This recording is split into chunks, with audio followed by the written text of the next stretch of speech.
오래전에 있었던 일입니다. 영국에서 비교 종교학 회의가 열렸습니다. 세계 각국의 전문가들이 모여서 이제 토론을 벌이는데요. 그때 그 토론 주제가 뭐냐 하니까 이 기독교가 다른 종교에 비해서 독특한 점이 있다면 그게 무엇인가? 사실 우리 기독교만의 독특한 것들이 많지 않습니까? 성육신 사건이라든지 예수 그리스도의 부활 사건이라든지 또 예수님의 승천 이런 여러 가지 그 기독교만이 가진 독특한 교리들이 참 많은데요. 이제 전문가들이 이제 하나하나 이제 이런 항목들을 가지고 그 점검을 하고 살펴보는데, 그러고 있는데 이제 그 C.S. 루이스라는 유명한, 우리도 알고 있는 C.S. 루이스라는 영국 작가 겸 교수님입니다. 이분이 이제 그 회의장에 들어온 겁니다. 지금 무슨 토론을 하고 있습니까? 그랬더니 이제 전문가들이 이렇게 이야기를 하는 겁니다. 이 기독교 신앙을 유일하게 만드는 것이 무엇인가를 놓고 토론을 벌이고 있는데 아직 결론을 못 내리고 있습니다. 그런 이야기를 했더니 이 C.S. 루이스가 이렇게 대답합니다. 그거 간단합니다. 은혜입니다. 은혜야말로 기독교 신앙을 유일하게 만드는 독특한 교리입니다. 그 이후에도 이제 여러 전문가들이 한참 토론을 벌인 후에 결국은 이 C.S. 루이스의 말이 맞다. 은혜다. 그런 결론을 내렸다는 겁니다. 그러고 보면은 불교에서 말하는 그 피안에 이르는 8가지, 또 힌두교에서 말하는 인과응보의 교리, 또 이슬람에서 엄격하게 다루는 계율, 그리고 또 우리가 잘 아는 유대교에서 강조하는 율법, 이 모든 것들의 공통점이 다 뭡니까? 인간의 행위를 강조하는 거 아닙니까?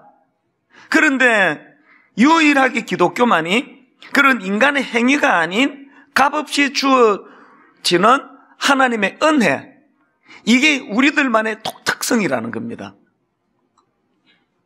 최근에 저는 이 은혜가 이긴다, 이런 제목의 책에서 방금 설명해 드린 것들을 딱 한 문장으로 요약해 놓은 걸 제가 읽은 적이 있는데 한번 들어보십시오.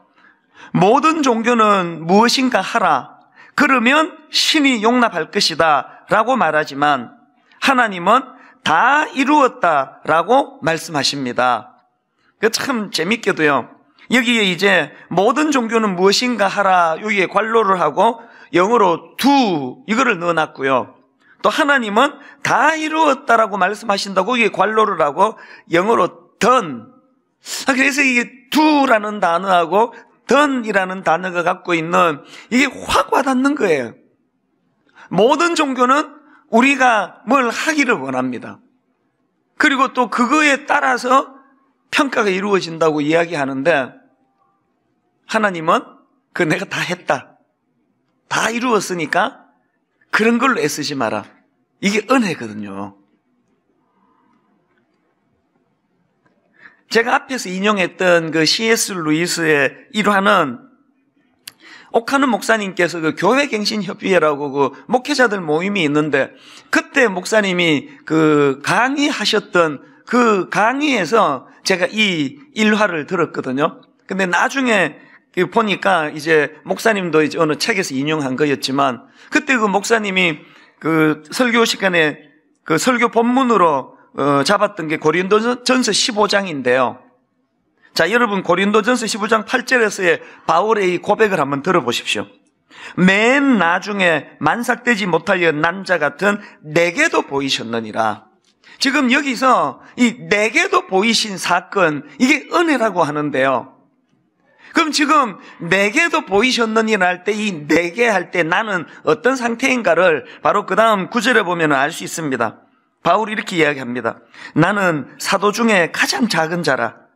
나는 하나님의 교회를 박해하였으므로 사도라 칭함받기를 감당하지 못할 자니라. 은혜가 뭡니까? 만삭되지 못한 자처럼 부족함이 많아서 인정받지 못할 내게도, 나 같은 자에게도 임하는 거, 그게 은혜고요. 은혜가 뭐라고요? 하나님의 교회를 핍박해가지고요, 자격을 잃어버린 나 같은 내게도 임하는 그게 은혜래요. 그래서 바울은 10절에서 그러나 내가 나된 것은 하나님의 은혜로 된 것이니, 내가 나된 것은 하나님의 은혜로 된 것이니 내게 주신 하나님의 주의 은혜가 헛되지 아니하여 내가 모든 사도보다 더 많이 수고하였으나 내가 한 것이 아니요 오직 나와 함께 하신 하나님의 은혜로라. 그러고 보면 바울은 평생 자격 없는 나 같은 것 내게도 임하신, 주의 교회를 핍박하고 예수 믿는 사람 잡아 죽이고 이런 악한 전력이 있던, 그래서 자격 상실이다 말씀하셔도 할 말이 없던 나 같은 것에도 내게도 임한 그거. 그래 이 은혜에 대한 감격이 바울은 늘 용솟음 쳤다는 겁니다. 오늘 본문 로마서 11장 5절 6절에서도 마찬가지 아닙니까? 그런즉 이와 같이 지금도 은혜로 택하심을 따라 남은 자가 있느니라. 6절 만일 은혜로 된 것이면 행위로 말미암지 않음이니 그렇지 않으면 은혜가 은혜되지 못하느니라. 지금 이 말씀의 배경이 어떻게 되는지 아십니까? 지금 우리가 살펴보고 있는 로마서 9장부터 11장까지의 말씀은 지금 유대인들의 불신 문제를 다루고 있다고 말씀을 드렸는데요. 이 바울의 중심에는 늘 이 은혜가 불타니까요. 지금 그 유대인들의 그 불신 문제를 다루고 있는 그 오늘 본문에서도 기준이 은혜래, 은혜. 이 지금 은혜. 이 바울의 입장에서 왜 우리 동족 유대인들은 그렇게 불신에 빠져버렸나? 왜 구원의 반열에서 이탈해버렸나? 이런 걸 가지고 아픈 마음으로 분석을 해보니까요. 어떻게 분석이 되느냐? 자, 로마서 10장 2절을 보십시오. 내가 증언하노니 그들이 하나님께 열심히 있으나 올바른 지식을 따른 것이 아니니라. 여러분, 열심은 있는데 그 열심의 바탕이 잘못된 지식에서 출발했다. 이게 가장 나쁜 거예요. 이 굉장히 위험한 거거든요. 여러분이 지금 그냥 열심히 봉사하고 섬기고 하는데 그게 잘못된 지식을 바탕으로 열심을 내면 그 열심의 끝은 반드시 상처예요. 그리고 그 열심의 끝은 나도 상처를 받지만 다른 사람들도 괴롭히는 열심이 될 위험이 있다는 거예요. 그러면 바울이 지금 자기 동족 유대인들은 열심은 있었지만 그 열심이 잘못된 지식으로부터 비롯됐다. 그러면 그 어떤 잘못된 지식을 갖고 있었느냐? 그걸 지금 9장 32절에 보면 알 수가 있습니다. 어찌 그러하냐? 이는 그들이 믿음을 의지하지 않고 행위를 의지함이라. 자기 내 행위, 이런 것에 몰두하고 있는 이런 태도가 이게 잘못된 지식에서 기인했기 때문이라는 겁니다. 오늘 본문 11장 7절도 한번 보십시오. 그런즉 어떠하냐? 이스라엘이 구하는 그것을 얻지 못하고, 지금 바울이 자기 동족 이스라엘이 구하는 그것을 얻지 못한다 그랬는데 그 당시 그 유대인들이 구하는 게 잘못된 거 구하는 거 아니었습니까? 하나님의 은혜를 구하지를 않고 자기 행위를 구하고 붙잡았다. 그래서 그들이 넘어지게 됐다. 바울이 지금 이 설명을 하고 싶은 거거든요. 그래서 오늘 설교 제목이요, 은혜에 서고 행위로 넘어지다예요. 이런 면에서 여러분 꼭 기억할 게 하나 있습니다. 앞에서 제가 오카노 목사님께서 C.S. 루이스와 관련한 일화를 드셨는데 이제 어느 책에서 인용하신 것 같더라. 그 책이 바로 필립 얀시가 쓴 놀라운 하나님의 은혜, 이런 아주 좋은 책인데요. 그 책에서 이제 그 일화를 따오셨더라고요, 보니까. 그 책에서 필립 얀시가 이런 말을 합니다. 은혜란 하나님의 사랑을 더 받기 위해 할 수 있는 일이 아무것도 없다는 뜻이다. 저는 이 짧은 문장 하나가요, 올 한 해 내가 붙잡아야 될 말씀처럼 느껴지는 거예요. 다시 한번 들어보세요. 은혜란 하나님의 사랑을 더 받기 위해 할 수 있는 일이 아무것도 없다는 뜻이다. 또 그 다음에 또 반대로 또 한번 들어보세요. 은혜란 또 무엇으로도 하나님의 사랑을 약화시킬 수 없다는 뜻이다. 인위적으로 노력해서 하나님의 사랑을 받아내는 일이 불가능하듯이 내가 뭐 좀 잘못하고 실수하고 죄 짓는다고 해서 그것이 그냥 사라져버리는 게 그게 은혜가 아니라는 거 아닙니까? 우리가 지금 이 은혜에 대해서 잘못된 그 지식을 갖고 있다가 보니까 우리는 맨날 이 두 웅덩이에 여기 빠졌다 저기 빠졌다. 한 웅덩이는 교만이라는 이름의 웅덩이, 한 웅덩이는 죄책감과 열등감이라는 이름의 웅덩이. 여러분 돌아보세요. 이 은혜가 나를 견인하지 않으면은 우리는 이거 아니면 이거예요. 뭐 금방 그렇게 열등감에 빠져가지고 우울하고 그러다가 또 금방 뭐 조그마한 일 되면은 막 교만해져가지고 그렇게 남을 함부로 무시하고 이 왔다 갔다 하는 거, 이게 지긋지긋 하시면요, 여러분 진짜 은혜 받으셔야 돼요. 은혜는 하나님의 사랑을 더 받기 위해 뭐 애쓴다고 뭐 그게 뭐 더 많아지는 것도 아니고, 또 내가 뭐 실수했다고 해가지고 또 그 은혜가 사라지는 것도 아니에요. 저는 여러분들이 예수 그리스도가 십자가를 통해 마련해 주신 이 복음, 이 십자가의 은혜, 이 은혜가 여러분 내면에 잘 자리 잡음으로 말미암아 자기 의를 의지하고 행위를 의지하는 사람들이 늘 이쪽 웅덩이 이쪽 웅덩이에 빠지는 그런 참 가슴 아픈 일이 일어난다면 여러분은 이쪽도 아니고 그쪽도 아니고 그저 은혜를 바라보면서 견고하게 그렇게 흔들림 없는 그런 신앙생활을 영위하게 되시기를 바랍니다. 제가 오늘 본문을 이런 각도로 살펴보니까요, 오늘 본문의 그 은혜를 중심으로 본문을 보니까 딱 두 종류의 사람들로 구분이 되는 겁니다.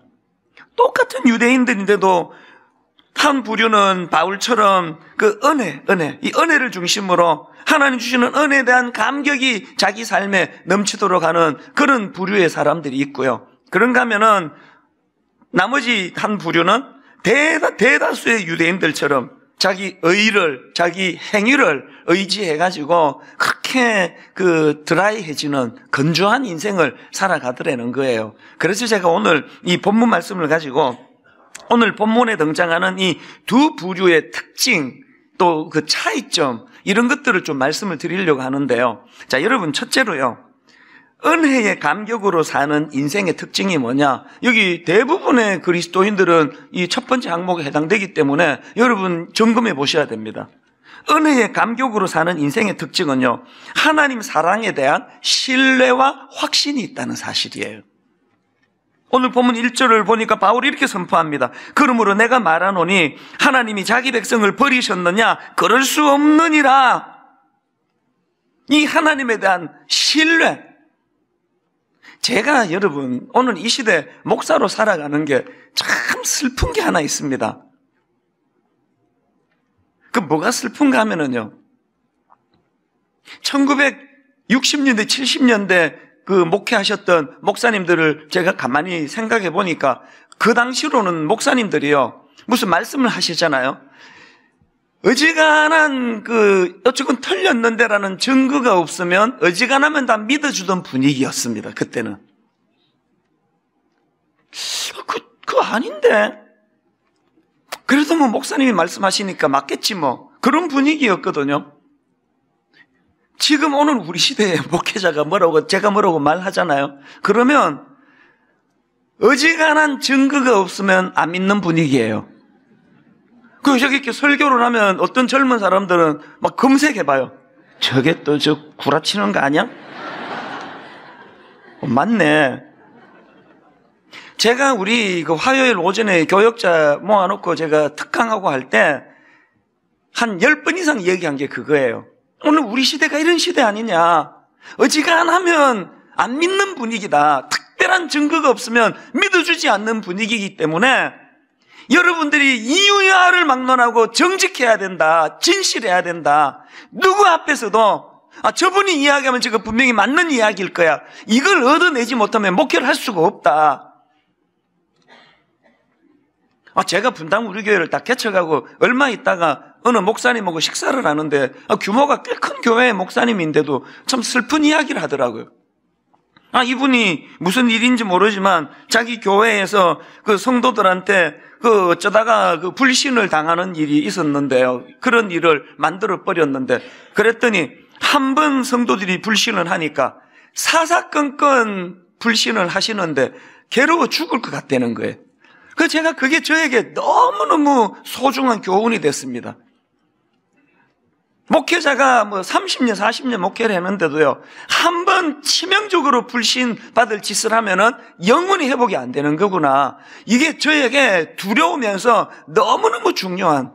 그래서 인간이지만, 죄성을 가진 인간이지만, 하나님 정직하기를 원합니다. 진실하기를 원합니다.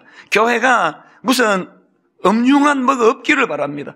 멀리서 들여다보건, 가까이서 들여다보건, 커튼이 나오고, 들어가 보면 또 커튼이 나오고, 누가 게시판에 의혹에 글 올리면 아침에 보면 싹 지워지고 없고, 이런 목회가 되지 않기를, 누가 뭘 공개적으로 물어도 당당하게 대답해 줄 수 있는,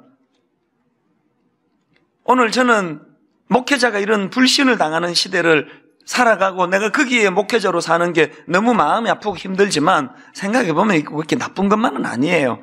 더 하나님 앞에 정직하게 해달라고 구할 수밖에 없는 시대니까요. 이렇게 우리 목회자들이 그 불신 당하는 이것도 슬프지만 더 슬픈 게 뭔지 아십니까? 오늘 우리 시대는요, 하나님이 불신을 당하는 시대예요. 포스트 모더니즘의 특징이 뭔지는 다 아시잖아요. 강력한 특징은요, 오늘 이 시대 사람들은 그 절대자가 들어간 건 다 싫어해요. 상대주의예요. 왜 하나님, 지 혼자만 하나님이냐는 거예요. 불교 봐라, 얼마나 좋으냐. 상대적으로 노력하면 당신도 부처님이 되실 수 있습니다. 나도 부처가 될 수 있습니다. 얼마나 좋습니까? 그런데 이 교회는 지들만 진리라 그러고 하나님만 신이라 그러고, 그러니까요, 이 시대 자체가요, 진짜 기독교가 이게 지금 어려운 시대예요. 하나님이 절대자로서의 신뢰를 못 받는 상황이에요. 지금 하나님이 얼마나 조롱을 많이 당합니까? 이런 시대이기 때문에 여러분, 종된 저희들이요, 자녀된 저희들이요, 바울처럼 하나님을 신뢰해드려야 돼요. 의도적으로 우리 하나님을 신뢰해드려야 됩니다. 하나님이 자기 백성을 버리셨느냐? 그럴 수 없느니라. 이 바울과 같은 이런 하나님을 향한 신뢰.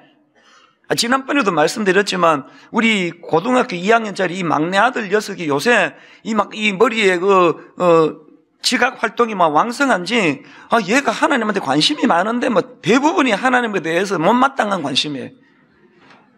밥 먹을 때 계속 시비를 걸어요. 하나님 왜 이렇게 하셨는데요? 죄를 하나님이 만들어 놨으니까 인간이 거기에 빠진 거 아닙니까? 뭐하러 만들었습니까? 이놈은 하나님한테 열받았고 나한테 화를 내요, 그렇게. 목사님이 그것도 설명을 못 하십니까? 그러면서 계속 밥 먹을 때마다 그렇게 자꾸 저한테 그래서 요즘은 밥 먹은 거 끝날 때쯤 들어가. 계속 이렇게 생각지도 못한 질문을 퍼볼 때는요, 어떨 때는 내가 대답을 못 하겠어요. 그럴 때마다 내가 유일하게 할 수 있는 모범 답안 하나. 밥 먹자. 제가요, 이제 우리 고등학교 2학년짜리니까 난 그게 굉장히 긍정적이라고 봅니다. 맹목적으로 믿는 거는 그건 안 좋잖아요. 그래서 하나님에 대해서 따지고 분석하고 시비 걸고 그건 참 유익합니다. 라고 말할 수밖에 없는 저를 이해하시리라고 믿습니다. 반드시 이야기가 또 그분 귀에 들어가가지고 내일 밥 먹으면서 내 얘기 하셨다면서요. 그게 또 나올 거기 때문에. 어느 날은 제가 이런 이야기를 했습니다. 솔직히 그거 잘 생각을 못 해본 거거든요, 그 질문. 그럼 제가 그때 말 막히면 하는 말이, 그럼 네 고등학교 2학년밖에 안 되는 니도 그 안 믿어지는 거, 나는 바보라서 믿고 목사가 됐니? 나 크면 다 알게 돼. 그냥 믿어둬. 그러면 걔가 밥을 먹습니다. 더 이상 대화가 안 되는구나. 제가 어느 날 무슨 생각이 드는가 하면은요, 이 고등학교 2학년짜리도 하나님에 대해서 신뢰가 안 돼가지고 그냥 파고 들어가는 정말 안 믿는 사람이 많은데, 왜 나는 성령님의 은혜로 예수 그리스도가 신뢰가 되고 그분이 내 인생의 주인 되심에 대해서 완벽하게 조금도 불편하지 않은 그런 영광을 내가 누리게 됐을까? 그게 너무 감사한 거예요. 그걸 은혜라 그럽니다. 은혜. 여러분, 우리가요, 하나님이 불신당하는 이 가슴 아픈 시대에 우리가 해드릴 수 있는 건 헌금 막 엄청 드리고, 이보다 더 중요한 거는 계속 삶 속에서 그분을 신뢰해 드리는 거예요. 하나님, 나는 하나님을 신뢰합니다. 하나님이 자기 백성을 버리셨느냐? 그럴 수 없느니라. 제가 오늘 본문 로마서 11장 1절부터 10절의 그 구조를 보면서 바울에게 참 감동을 받은 게 하나 있습니다. 이 구조를 한번 보세요. 오늘 본문 1절에서 맨 먼저 이렇게 이제 선포하는 거 아닙니까? 하나님이 자기 백성을 버리셨느냐? 그럴 수 없느니라. 이렇게 선포하고는 이제 2절에서부터 자기 선포를 증명하려는 쭉 내용이 나오거든요. 여러 도구를 사용해서 증명합니다. 2절에 보니까 맨 먼저 교리를 가지고 설명합니다. 하나님이 그 미리 아신 자기 백성을 버리지 아니하셨나니. 그 다음에 2절 하반절부터 4절까지에서는 구약 성경을 인용해가지고 증명합니다. 엘리야와 그 남겨진 7,000명을 가지고 이제 하나님이 자기 백성을 버리지 않으셨다는 걸 그렇게 또 증명을 해내고요. 그리고는 5절에 들어가 보니까 오늘 시대를 봐라. 유대인들 중에서도 예수 믿는 사람이 얼마나 많으냐. 5절을 보세요. 그런즉 이와 같이 지금도 은혜로 택하심을 따라 남은 자가 있느니라. 이렇게 바울이 여러 각도로 그 하나님의 신실하심, 자기 백성을 버리지 않으심을 그렇게 지금 변정을 하는데요. 제가 감동을 받는 게 뭔지 아십니까? 바울이요, 교리를 가지고 설명하기 전에, 바울이 성경에 있는 인물을 가지고 설명하기 전에, 바울이 봐라, 유대인 중에 저 사람도, 이 사람도, 이 사람도, 지금도 지금 믿는 사람이 많느냐, 이걸 설명하기 전에 제일 먼저 바울이 변정하는 사례가 뭔지 아십니까? 1절을 다시 한번 보세요. 그러므로 내가 말하노니 하나님이 자기 백성을 버리셨느냐? 그럴 수 없느니라. 나도 이스라엘이니요. 하나님은 자기 백성을 버리지 않는다는 선포를 하고 가장 먼저 누구를 듭니까? 나 봐라, 나. 제가 화요일 날 교역자들에게 이제 이런저런 강의를 하면서 반복해서 하는 것들이 이제 몇 가지가 있는데요. 그 중에 하나가 이거예요. 여기 아마 20대나 30대들은 이 풍경을 절대로 못 봤을 것 같은데요. 제가 그 초등학교 다닐 때 60년대 말 70년대 초는요, 우선 동네마다 그 빈터가 많았습니다. 그 빈터에서 여러분 그 약장수들 엄마 아빠 얘기 들어보셨습니까? 우리 젊은 청년들이요. 저는 그거를 많이 목격한 사람이에요. 이 약장수들은요, 이제 약 팔아먹으려고 사람들을 모아야 되니까 막 원숭이를 데리고 가가지고 막 제주를 넘기기로 하고, 어떨 때는요, 그 진짜 위험해 보이는데 이런 그 나무에다가 못을 박아놓고 머리로 그걸 박아요. 그 머리로 이제 그 막 못을 박게 하고, 뭐 이빨로 못을 뽑고 막 이런 것들을 다 해서 이제 사람이 모이면은 그때부터 이제 약을 팔아요. 애들은 가라 그러면서, 왜 자꾸 우리 보고 가라 그랬는지 몰랐는데 나중에 보니까 돈 있는 놈만 모여라 그 얘기더라고, 지금 보니까. 그래가지고 이제 약을 이렇게 파는데요. 제가 우리 교역자들한테 뭐라고 얘기하는지 아세요? 그 약장수들에게 특징이 하나 있는데, 그 약장수는요, 자기가 파는 약을 절대로 안 먹는다는 사실이에요. 약장수 그 약 안 먹습니다. 왜 안 먹을까요? 가짜라는 걸 자기가 제일 잘 알거든요. 제가 우리 화요일 아침 우리 교역자들에게 무슨 얘기를 하고 싶은지 아십니까? 우리가 약장수가 돼서 되겠느냐? 하나님 은혜가 뭔지 난 경험도 못 해보고, 마음에 불같이 일어나는 그 은혜에 대한 감격이 이 죄의 유혹을 꺾을 수 있는 능력이더라는 거, 이건 뭔지도 모르고 그냥 약장수처럼 그렇게 자기는 약간 믿지도 않으면서 그래서 되겠느냐? 사랑하는 우리 후배 목사님들, 우리 약장수 되지 맙시다. 내가 선포하는 그 약을 내가 담대하게 먹고 내가 변화가 일어나고. 바울의 귀함이 뭐예요? 바울이 그 이론적인 교리를 가지고 설명하기 전에, 엘리야라는 구약의 인물 남겨진 7,000명을 사례로 들기 전에, 지금도 유대인들 중에 예수 믿는 수많은 사람이 있다는 걸 끄집어내기 전에 가장 먼저 나도 이스라엘인이라고, 내 변화되는 걸 보라고, 내 안에 복음의 능력이 작동되는 걸 보라고. 내 안에 이 구원의 감격 때문에 은혜가 나를 견인할 때 가슴 터질 것 같은 감격이 용수숨치는 여러분, 나를 보십시오. 어떻게 하나님이 유대인들을 버렸다고 생각할 수가 있습니까? 여러분은 여러분 안에 역사하시는 그 하나님을 가장 먼저, 오늘도 하나님은 살아계신다고, 제가 비록 무식해가지고 우리 아들이 이론으로 막 질문해대는 거 답답 못하지만, 그러나 종종 이렇게 이야기합니다. 아빠는 너처럼 하나님에 대해 그렇게까지 나는 따질 생각을 해본 적이 없다. 근데 나는 내 삶 속에 하나님이 계시는 걸 어떡하니?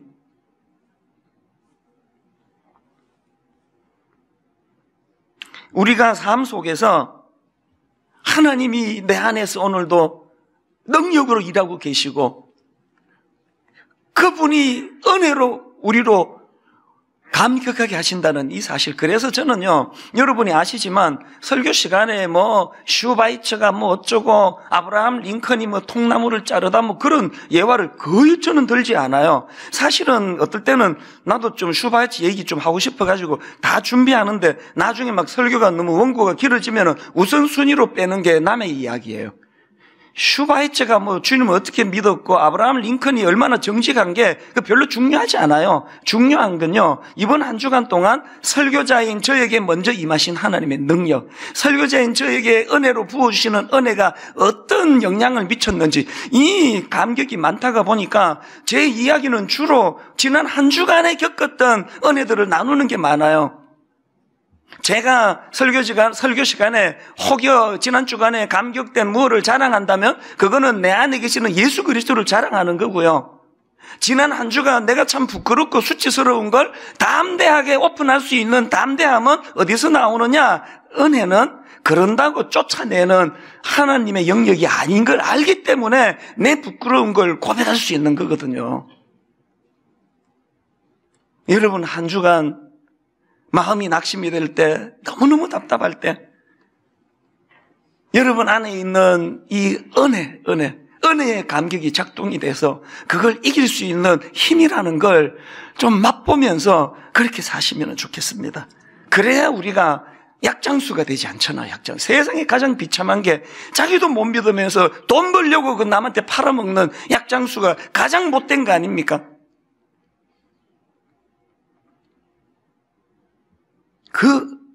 내가 경험한 복음, 내가 경험한 은혜의 능력, 내가 경험한 은혜의 감격, 우리가 이걸 맛보고 살아야, 그래야 어떤 경우라도 하나님을 신뢰할 수 있는 힘이 생긴다는 사실이에요.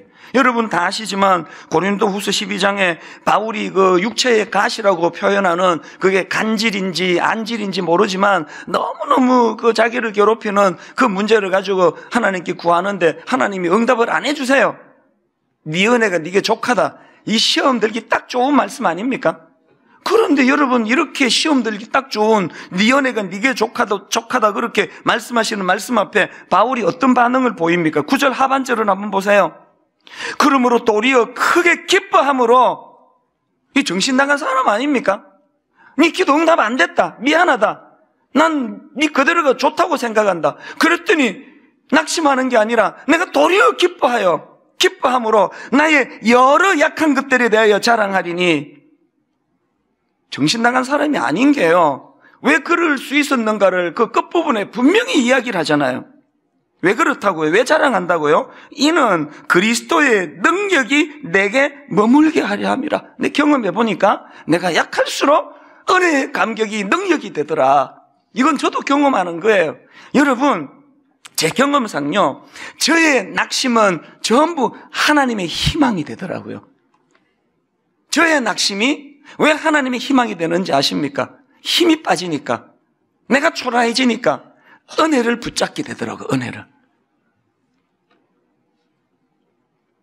전에 한번 말씀드렸던 최용덕 간사님 기억나시죠?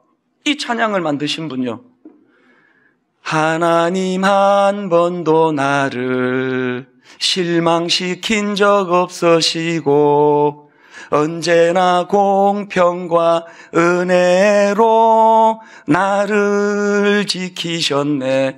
왜 저 찬양이 저에게 그렇게 감동이 된다고 말씀을 드렸던가요?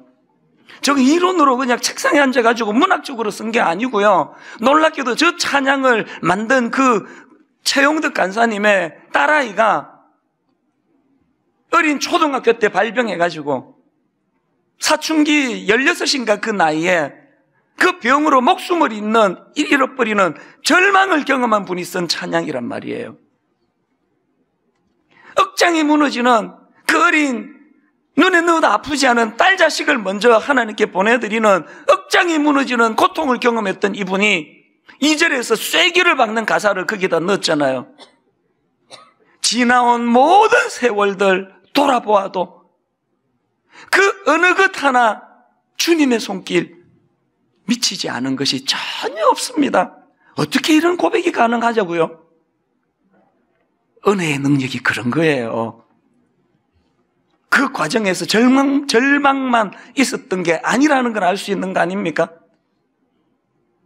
고통의 눈물이 펑펑 쏟아지는 것만 있는 것이 아니라 하나님의 은혜는 이렇게 육신의 연약함으로 내 딸아이를 먼저 보내는 그 아픈 마음에도 어떻게 할 줄 모르는 무기력한 한 인생을 향하여 어떤 하나님의 복음의 놀라운 능력으로 그를 만져주시고 치유해 주시면 저런 담대한 고백을 할 수 있느냐고요. 그래서 여러분, 우리도 바울처럼 또 그 최용덕 간사님처럼 하나님을 신뢰하되 어디까지? 이사야 49장 15절 16절까지요. 여인이 어찌 그 젖먹는 자식을 잊겠으며 자기 태에서 난 아들을 긍휼히 여기지 않겠느냐? 그들은 혹시 잊을지라도 나는 너를 잊지 아니할 것이라. 내가 너를 내 손바닥에 새겼고 너의 성벽이 항상 내 앞에 있으리니. 어떤 경우라도 하나님은 날 버리지 않으신다는 이 확신을 가지고 하나님을 신뢰하며 그렇게 혼미한 세상을 살아간다면 새로운 힘과 능력이 생겨날 줄로 믿습니다. 두 번째로요, 또 한 부류의 이제 유대인들이 나오는데 대다수의 유대인들이 가졌던 특징이 뭐예요? 은혜가 아닌 행위를 드러내며 사는 인생이었습니다. 그런데 여러분, 은혜가 아닌 행위를 드러내며 사는 인생에게 특징이 하나 있는데 완악함이에요. 완악함. 7절을 보십시오. 그런 적 어떠하냐? 이스라엘이 구하는 그것을 얻지 못하고 오직 택하심을 입은 자가 얻었고 그 남은 자들에게는 우둔하여졌느니라. 이게 쓱 잘된 번역이 아니에요. 여기 나오는 우둔하여졌느리라는 단어는 원어로 에포로떼산이라는 단어인데 이 단어는요, 굳어졌다, 단단해졌다는 뜻이에요. 그러니까 우둔해졌다, 약간 멍청해졌다는 게 아니고요, 완악해졌다는 거예요. 강팍해진 거예요. 굳어진 거예요. 이거 여러분 잊으시면 안 됩니다. 은혜를 놓쳐버리고 자기 행위를 붙잡는 사람의 결정적인 문제가 뭡니까? 시간이 갈수록 경직이 되는 거예요. 시간이 갈수록 고집불통이에요. 아마 얼마나 그냥 내가 대단한지, 내 행위가 대단한지, 나만이 옳다고 확신하는 거예요. 제가 이 완악하다라는 단어를 사전을 뒤져보니까요, 이렇게 설명하더라고요.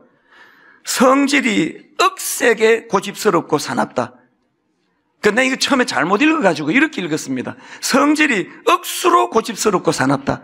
이 억수로는 경상도 사투리인데 우리 들으라고 여기 썼는가 했더니 알고 봤더니 나중에 억세게더라고요. 제가 이걸 이렇게 고쳐 읽었습니다. 완악이란 성질이 억수로 억세게 고집스러운 거. 저거든요. 유난히 고집스럽고 유난히 경직되기 쉽고 이 굳어지기 쉬운 나 같은 인생에게도 은혜의 빛이 머무니까 부드러워지는 거예요. 포용력이 넓어지는 거예요. 아직도 많이 부족하지만 옛날에 비해서는 이 은혜의 빛이라는 그런 거예요. 참 이상한 게 그렇게 교회 봉사 많이 하는 분들 중에서 그렇게 딱딱하게 굳어져 있는 사람들이 참 많은 거 아닙니까? 교회 봉사 많이 하는 게 은혜의 영향력 아래 있는 게 아니라는 겁니다. 그러면 그렇게 오래 교회 다니고 봉사 많이 하는데 왜 그 성질은 억세게 고집스럽고 억수로 고집스럽고 그렇게 사나운가? 이거에 대한 답이 8절에 나오더라고요. 8절을 보세요. 기록된 바 하나님이 오늘까지 그들에게 혼미한 심령과 보지 못할 눈과 듣지 못할 귀를 주셨다는 것 같으니라. 여기 나오는 혼미한 심령은요, 원문의 원래 의미로 살펴보면은 깊은 잠의 영이라고 그렇게 설명해요. 깊은 잠의 영. 여러분, 은혜에서 멀어지면요, 우리가 자꾸 이 은혜를 공급받아야 되는데 영이 깊은 잠에 빠져버리는 거예요. 영이 깊은 잠에 빠지니까 당연히 그 다음에 나오는 들어야 될 거 못 듣고 봐야 될 거 못 보고, 그러니까 경직되고 굳어지는 거 아닙니까? 이게 지금 여러분의 정상이 아닌가 점검해 보셔야 되는 거 아닙니까? 또 9절과 10절을 보세요. 다윗이 이르되 그들의 밥상이 올무와 덫과 그치는 것과 보응이 되게 하시었고 그들의 눈은 흐려 보지 못하고 그들의 등은 항상 굳게 하옵소서 하였느니라. 이 부분은요, 시편 69편 22절 23절을 바울이 재해석해가지고 인용한 말씀인데요, 권영경 교수가 쓴 로마서 산책이라는 책에 보니까 여기 나오는 밥상을 그 성전의 제단으로 해석했더라고요. 이스라엘 백성들이 강조했던 성전 제단의 제사의식이 오히려 예수 그리스도에 대한 믿음을 막아버리는 올무와 걸림돌이 됐다는 거예요. 제가 이 해석을 읽으면서 두려운 게 뭐냐? 오늘 분당 우리 교회 강단에서 막 사람 엄청 모이고 막 달변 막 온 재밌는 이야기 다 던져도 오늘 이 강단에서 은혜가 선포가 되지 않는다면, 십자가 복음이 선포가 되지 않는다면 이 교회 성도들은 굳어지기 쉽고 경직되기 쉽고 맨날 그냥 내가 옳다 네가 옳다 싸움질이나 하기 쉽고 복음이 자리 잡지 않는 비참한 교회가 될 위험이 있다는 거예요. 저는 오늘 결론을 이렇게 맺기를 원합니다. 여러분, 이 10절에서 그들의 눈은 흐려 보지 못하고 그들의 등은 비참하게 굽어져 있는 그런 상태, 이게 바로 작년 이맘때 제가 그렇게 피를 토하며 말씀드렸던 고착화 아닙니까? 고착화. 이제는 하나님의 말씀도 이제 들어오지를 않을 정도로 굳어져 있고 경직되어 있고, 이거 깨트려야 돼요. 어떻게 깨트리느냐? 은혜. 자격 없는 자에게 주는 은혜. 이 은혜에 대한 감격. 올 한 해 내내 여러분 은혜를 사모하시기를 바랍니다.